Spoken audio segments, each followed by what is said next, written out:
As one man faces death row for his actions in Utah, another faces criminal charges in Maryland for a crime that's stirring controversy across America. John Anthony Garber was pulled over in Maryland by a policeman for speeding, yet arrested for a totally unrelated offense.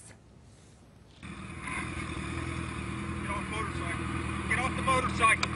Get off the motorcycle. State police. A cop driving an unmarked car wearing no uniform and carrying a gun stops Garber for speeding on his motorcycle. Garber records the confrontation, which is the YouTube video you're watching here, on a camera attached to his helmet. Days later, after the video was posted on YouTube, police got a warrant to search Garber's home and arrested him for violating Maryland's wiretapping laws. Now he faces felony charges in Maryland. It's illegal to record anyone on videotape without their consent. And joining me in the studio, in our Miami studio for more on this is Carlos Miller, author of the website Photography is Not a Crime. Now, Carlos, this is an interesting thing when you have a photographer or a camera that could be more dangerous than a gun itself, or at least you could face felony charges like Garber is. What do you make of this latest incident? Well, it's obviously an attempt by the police to just strong-arm this guy, you know, because he did nothing wrong, he did nothing criminal. All he did was expose a cop, an overly aggressive cop, and he embarrassed the cop. And now they're cracked down on him, and it's out of line on the police department for pursuing this charge against him, because the wiretapping law is meant for telephone conversations, not for being videotaped in public when you have no expectation of privacy. Another thing is, Anthony Garber had the camera on his helmet, so it was very obvious he was filming the cop. Now, it's interesting because in that video footage, it does seem as though the undercover cop is being a bit aggressive. Now, I'm just wondering, I'm sure you're familiar with John McKenna. He was the University of Maryland student who was beaten by some police officers, and it was caught on tape, and in fact, they were using excessive force.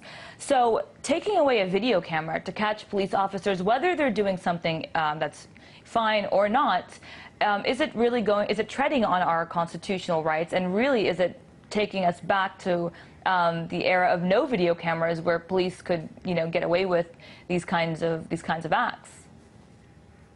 Well, yeah, because traditionally the courts will side with the cops. No matter what happened in real life, no matter what really happened during the real incident, the cops will always have that little bit more credibility, even though a lot of times they don't in real life.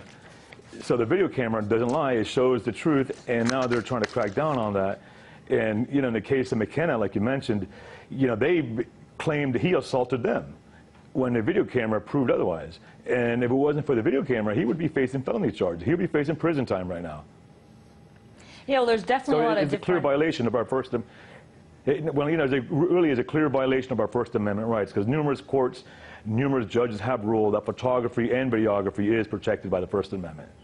You know, and it's interesting because I can't imagine, I shoot myself, I'm also a videographer, and I've shot cops here in D.C. and around the country. I can't imagine my camera being something that's harmful or illegal to use. And so do you think we're going to see something like this all over the country, where people with video cameras, with cell phone cameras, with, you know, just digital cameras, can't use them to shoot a cop, whether he's sitting down or whether he's actually beating someone or engaging in an aggressive act? No, I don't think we're going to get to that point. I think we're going to get to the point where maybe our lawmakers have to come to a decision and make laws that protect the photographer, that protect the citizen. Because, you know, the cops are filming us. You know, every time you get pulled over, chances are there's a dash cam filming you. And anytime you walk down the street, there's cameras filming you. I mean, cameras everywhere. They're a fact of life. So they can't tell us, the citizen, not to film. Is unreasonable, and it's unrealistic. So we just have to get to that point, and hopefully the Garber case will shine a light on these incidents that really make it really obvious that we need a law that says, a real definite law that defines that we are allowed to photograph and film cops in public.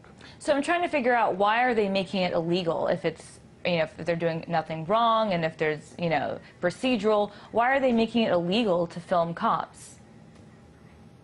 Well, that's the thing is, they are doing things wrong. The only times they arrest people is when maybe they're embarrassed of what they're doing. you know, if you film a cop, you know, doing something heroic, they're not going to arrest you. They're going to promote that. They're going to be happy that you filmed that. They don't want to be filmed beating people up. They don't want to be filmed pulling guns on people during a traffic stop. You know, so that's the problem. You know, so they're the ones that are looking at it. You know, they have to get to a point where they have to basically just go by the law and not act out of line, because they have to be under the impression that they're going to be filmed at whatever time. You know, so that's where we got to. Right, but Carlos, that's why the camera is very powerful. You know, because it keeps them in check. We need that. Carlos, you're bringing into this equation police brutality. So without video cameras, will any police officer or any police agency be able to get away with police brutality? And why are cameras a weapon now? Well, police have been getting away with brutality for years. It wasn't until the Rodney King incident that really shone a light to what police do. You know, and we saw during the Rodney King incident that what many people would not believe that happened. Many people did not want to accept that some cops do beat up people. And, you know, and we saw that even though Rodney King may have been a criminal, you know, he did not deserve to get beaten. The cop's job is to arrest him, handcuff him, and throw him in jail and let him stand before a judge and jury. And that's the system our country has here. You know, they're not the ones who are supposed to decide if he's guilty and beat him up. And so, yeah, you know, and it happens all the time. I mean, you read my blog, you'll see it happens almost every day. And now we're being exposed to it. Now we have YouTube, everybody has a camera, we're all armed with cameras, and now we're shining light. Now we're exposing what's been going on, and so it's time for the cops maybe to retrain their officers and to be more careful. That's right.